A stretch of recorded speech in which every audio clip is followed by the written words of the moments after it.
Hello friends, ഞാൻ doctor Rajesh Kumar. കപ്പ അഥവാ മരിച്ചീനി ഇഷ്ടപ്പെടാത്ത മലയാളികളുണ്ടാവത്തില്ല അല്ലേ? പക്ഷേ കപ്പ കഴിക്കുമ്പോൾ പാകം ചെയ്യുന്ന രീതി എപ്പോഴും ശ്രദ്ധിച്ചു വേണം.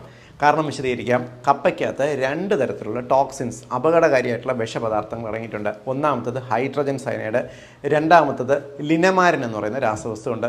ഇത് രണ്ടും പതിവായിട്ട് നമ്മുടെ ശരീരത്തിൽ ചെന്നാൽ ഇത് പ്രമേഹ രോഗത്തിനും അമിതവണ്ണം ഉണ്ടാക്കാനും കാരണമാകും. അതുകൊണ്ട് കപ്പ കഴിക്കുന്ന സമയത്ത് പാകം ചെയ്യുമ്പോൾ ശ്രദ്ധിക്കേണ്ട 2-3 കാര്യങ്ങളുണ്ട്. ഒന്നാമത്തത്, ഇതിൻ്റെ തൊലി കംപ്ലീറ്റ് ചെത്തിക്കളഞ്ഞതിന് ശേഷം മാത്രമേ പാകം ചെയ്യാൻ എടുക്കാവുള്ളൂ. കാരണം തൊലിക്കടിയിലാണ് ലിനമാരിൻ എന്ന് പറയുന്ന ടോക്സിൻ അടങ്ങിയിട്ടുള്ളത്. രണ്ടാമത്തത്, കപ്പ വേവിക്കുന്ന സമയത്ത് തണുത്ത വെള്ളത്തിൽ കപ്പ മുറിച്ചിട്ട് പുഴുങ്ങിയെടുക്കരുത്. പകരം നമ്മൾ അരി വേവിക്കുന്ന പോലെ വെള്ളം ആദ്യം തിളപ്പിച്ച് നന്നായിട്ട് തിളച്ചതിന് ശേഷം മാത്രം അതിനകത്തേക്ക് വെട്ടിക്കഴുകിയ കപ്പ ഇടുക. നന്നായിട്ട് തിളച്ചതിന് ശേഷം അതിൻ്റെ വെള്ളം ഊറ്റിക്കളഞ്ഞതിന് ശേഷം കപ്പ എടുക്കുക. കപ്പ കഴിക്കുന്ന സമയത്ത് പ്രോട്ടീനുകൾ, പയറ്, കടല, പരിപ്പ് അല്ലെങ്കിൽ മീന ഇറച്ചിയോടൊപ്പം ചേർത്ത് കഴിക്കുക. സേഫാണ്.